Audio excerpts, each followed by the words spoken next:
கன்சிஸ்டண்ட்டாக படிக்கணும்.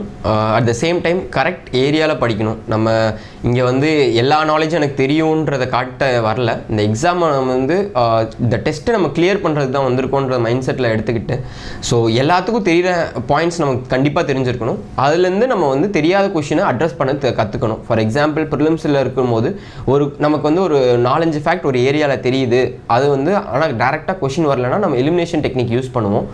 Kind of that மெயின்ஸில் வந்து நமக்கு அவங்க டேரெக்டாக கேட்குற ஒரு கொஷின் ஆன்சர் பண்ண முடியலன்ற இருந்துச்சுன்னா அதுக்கு ரிலவெண்ட்டான ஏரியா வச்சு அதை எப்படி அந்த கொஷின் அட்ரஸ் பண்ணுங்கிறத நம்ம கற்றுக்கணும்.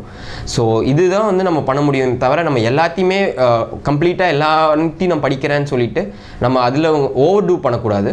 And at the same time நீங்கள் வந்து ஒரு எழுதின நோட்ஸாக இருக்கட்டும், படித்த விஷயங்களாக இருக்கட்டும், ப்ரிலிம்ஸ் ஆஸ்பெக்டில் நம்ம எடுக்கும்போது ஒரு நாளில் அந்த ஒரு சப்ஜெக்டை ரிவிஷன் பண்ணுற அளவு நம்ம வந்து ஷார்ட்டாக வச்சுக்கணும். அட் த சேம் டைம் மெயின்ஸுக்குன்னு போகும்போது நம்ம அந்த ரிவிஷனை வந்து இன்னும் ஃபாஸ்ட்டாக பண்ணணும். பிகாஸ் 3 சப்ஜெக்டை வந்து நம்ம ஒரு ஹாஃப் டேயில் ரிவிஷன் பண்ணுற மாதிரி இருக்கணும். ஸோ அந்த லெவலுக்கு நம்ம வந்து முன்னாடியே ட்ரெயின் ஆகிருக்கணும். அட் த சேம் டைம் அந்த லெவல் ஆஃப் கண்டென்ட் தான் நம்ம படிக்கணும். அப்படிங்கிறதுல நம்ம ஸ்ட்ராங்காக இருந்தோம்னா நம்ம இந்த எக்ஸாமை கிளியர் பண்ணலாம்.